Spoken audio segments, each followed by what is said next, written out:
Don't you want to try the coffee I made? Especially for you, honey, my husband. James asked with an odd smile that didn't quite reach his eyes. I was sitting at my sister-in-law, Nina's elegant dining table in her Nashville home where we gathered for our monthly family brunch. The coffee cup in front of me had a strange, almost metallic smell that made my stomach turn. My name is Christina, and at 29 I never imagined I'd be questioning whether my own husband was trying to poison me, but after 3 years of marriage and countless incidents of accidental food poisoning, I had learned to be cautious, especially around Na. She had a way of orchestrating situations that left me sick or humiliated, always with that same innocent smile James was wearing. Now, how thoughtful of you, I replied, forcing a smile while my mind raced. The aroma wafting from the cup was unlike any coffee I'd smelled before. It reminded me of the time last month when I'd ended up in urgent care after drinking tea at Nina's house. The doctors couldn't explain my symptoms, and Na had insisted she'd made the tea exactly the same way she made her own. Na watched me intently from across the table, absently stirring her own untouched coffee. James has become quite the barista lately, she said with a smirk. He's been practicing different brewing methods just for you. The way she emphasized for you sent chills down my spine. I had noticed James spending more time at Nina's house lately, claiming they were planning a surprise for our upcoming anniversary, but something felt off. The whispered conversations that stopped when I entered the room, the strange texts I'd glimpsed on his phone, and now this coffee with its peculiar scent. I lifted the cup, pretending to take a sip while studying their expressions. James and Na exchanged a quick glance that confirmed my suspicions, making a show of checking my phone. I stood up. I watched Na lift the coffee cup to her lips, and my stomach clenched with anxiety. Part of me wanted to stop her, to warn her, but I needed to know the truth. I'd spent too many nights in emergency rooms, too many hours doubled over in pain, always after sharing meals with them. It wasn't always like this. When I first met James at a friend's wedding in Nashville 3 years ago, he was charming and attentive. Na had seemed welcoming too, inviting me to family gatherings and offering to help plan our wedding, but looking back, I should have noticed the red flags, the way she would accidentally spill things on my dress at important events, or how my food always seemed to have extra seasoning when she helped cook. The incident started small, an upset stomach here, a mild allergic reaction there. James always had an excuse ready. Maybe it was something you ate earlier. Or I stepped out of the study, my phone already recording. James was beside Na, now his face ashen. That wasn't supposed to be your cup, he whispered, but in the silence of the dining room his words carried clearly. Nina's eyes widened with realization and fear. Call an ambulance, she gasped, sliding to the floor. Please, I can't. I dialed 911 immediately, my hands steady despite the chaos unfolding before me. Na was on the floor now, her body racked with violent tremors. James knelt beside her, panic written across his face as he realized their plan had backfired spectacularly. Emergency services, yes, we need an ambulance at 1542 Maple Grove Drive, I said, clearly keeping my phone recording with my other hand. My sister-in-law appears to be having a severe reaction to something in her coffee. I was scheduled to present my proposal for a major client account, the same account Na had been trying to land for months at our competing firms. Everything started clicking into place. The tea last month, I said, my voice surprisingly steady, and the breakfast incident 2 months ago, those weren't accidents, were they? Nina's face contorted with another wave of pain. The tea that was supposed to keep you home during the Johnson contract presentation, but you went anyway. She clutched her stomach, doubling over. James said, he said we just needed to discredit you, make clients think you were unreliable. The sound of sirens filled the air. Outside, James stood up, backing away from both of us. Nah, stop talking, you don't know what you're saying. I know exactly what I'm saying. Nah spat her words, slurring slightly. We've been planning this for months, ever since Christina started outperforming me at every client meeting. Will be very interested in knowing exactly what was in that coffee. The emergency room at Nashville General Hospital was a flurry of activity as doctors rushed to treat. Nah, I sat in the waiting room, my phone clutched in my hand, repping the recording of Nina's confession, the tremors in her voice, the panic in her eyes. It was all the evidence I needed to prove this wasn't just paranoia on my part. Family of Nah Anderson, a nurse called out. I stood up, noting James's conspicuous absence. He'd mumbled something about parking the car 20 minutes ago and hadn't returned. I'm her sister-in-law, I said, following the nurse through the double doors. How is she?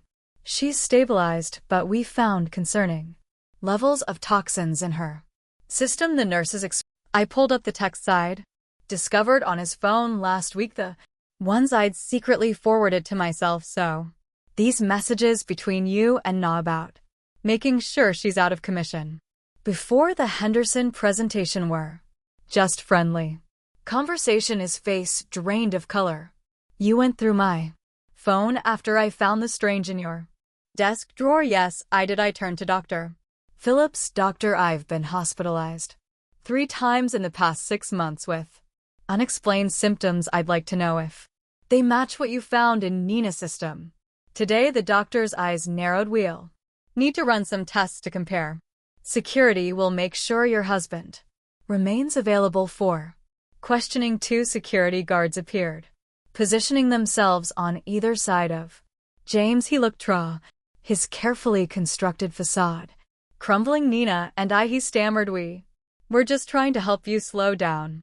You were working too hard, taking all the big clients. Nah said, if we could just make you take some time off by poisoning me. My voice was steady even as my hands shook with rage. How long have you been doing this? Was it you who tampered? I played the recording from brunch and showed her the text messages. Mrs. Bennett, she said, reviewing her notes. You mentioned previous hospitalizations. Can you tell me more about those incidents? I pulled out my phone again, opening a document I'd been quite maintaining for months. The first time was in February.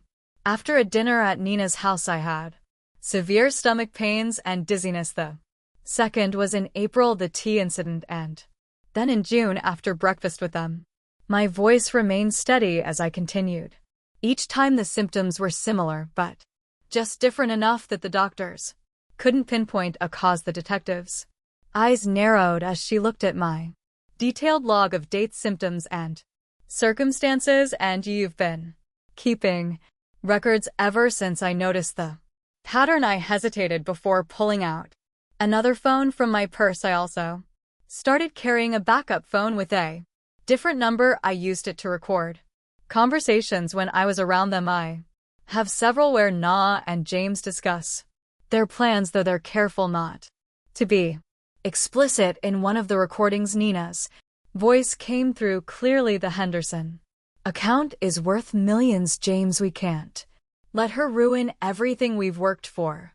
Just stick to the plan. A few days of illness should be enough. James's response was equally damning. I've got something stronger this time. She won't make it to the presentation. Detective Mendoza's expression hardened as she listened. Through the window of Nina's room, I could see my sister-in-law was now awake, looking significantly less confident than she had at brunch. The hospital is running toxicology screens, the detective informed me. Dr. Phillips has already identified several substances that don't occur naturally. We'll need samples from your home as well. A commotion down the hall caught our attention. James was arguing with the security guards, his voice rising. In desperation, I need to speak with my wife, he shouted. Christina, please, you don't understand. We were trying to protect you. Detective Mendoza stepped between us. Mr. Bennett, you're not helping your case. We've already found evidence of Premeditated. Premeditated. James laughed, a hollow sound that echoed through the corridor. We were just trying to slow her down. She was working herself to death, taking all the major accounts. Na said if we could just make her take some time off by poisoning her. Detective Mendoza's voice was sharp. That's not protection, Mr. Bennett. That's attempted murder. The color drained from James's face. Murder? No, that's not. We never meant to. Then what exactly did you mean to do? I asked, my voice surprisingly calm. When you put something in my coffee this morning, what was supposed to happen? James's silence spoke volumes behind him. I could see Na watching through her hospital room window, her face a mask of fear and calculation. I wondered if she was trying to figure out how to spin this, how to explain away months of systematic poisoning as some sort of misguided attempt at helping me. We'll need both of their phones, Detective Mendoza told the security guards, and I want officers posted at both doors. Nobody leaves until we get the toxicology results. Dr. Phillips entered Nina's room with a tablet in hand, her expression grim as she reviewed the test results. Detective Mendoza and I followed while James remained outside with the guards.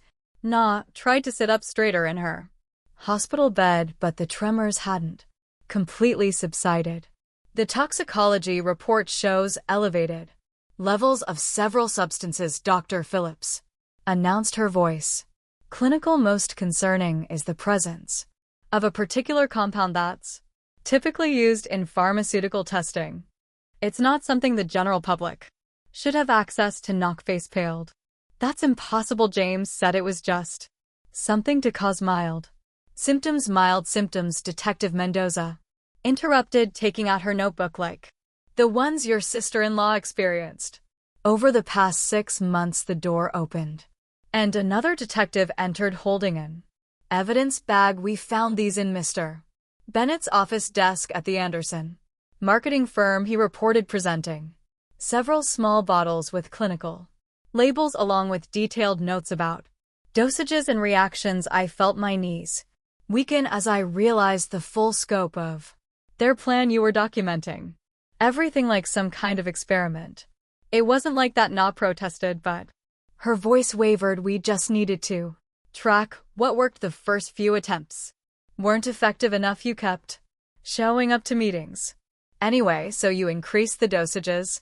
Detective Mendoza concluded, examining the bottles. Did you know these substances could be lethal in higher concentrations? The room fell silent. James, still visible through the window, sank into a chair in the hallway, his head in his hands. The Henderson account, I said, slowly, pieces clicking into place. It wasn't just about that presentation, was it? You needed me out of the way permanently because the client specifically requested me as their lead. Knockface contorted with a mixture of anger and fear. You were ruining everything I built, that client portfolio, for years, and then you show up and suddenly everyone wants to work with you. Instead, James said he could fix it by killing me. The words hung in the air, heavy with accusation. We weren't trying to. Na started, but Dr. Phillips cut her off. The concentration in the coffee you drank today, the doctor stated, looking directly at Nina, was significantly higher than previous samples we've analyzed from Mrs. Bennett's earlier hospital visits. If she had consumed it, the outcome would have been severe, possibly fatal. Detective Mendoza turned to the other officer. We'll need a full warrant for both their homes and offices and contact the pharmaceutical company listed on these bottles. Find out how they obtained these substances. Na slumped back against her pillows, the fight draining from her face. It wasn't supposed to go this far, she whispered. James kept saying we just needed one more try. I stepped closer to her bed, my voice steady despite the trembling in my hands. Every time I got sick, every meeting I missed, every client I lost, you were both there watching, taking notes on how your poison was affecting me. What kind of people does that make you? The silence that followed was deafening. Outside, I could hear James being read his rights as additional officers arrived. Na stared at her hands, Unable to meet my gaze detective, I said, turning away from my sister-in-law. I'm ready to make my formal statement. So polished and confident looked. Small in her defendant's chair, James couldn't even look at me, keeping his eyes fixed on the floor as expert witnesses detailed the potentially lethal effects of the substances they'd been using. Dr. Phillips's testimony was particularly damning. She presented a comprehensive analysis showing how they had gradually increased the dosages over time, demonstrating clear intent to cause serious harm. The pharmaceutical company representative confirmed that James had stolen the compounds through his college friend who worked in their research department.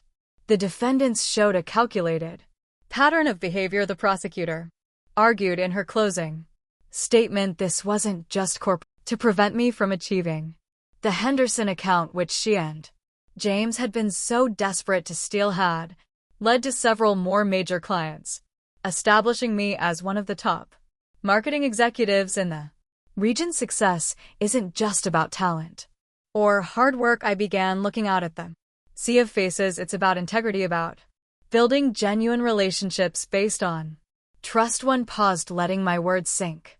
And sometimes the biggest threats to our success come from those closest to us.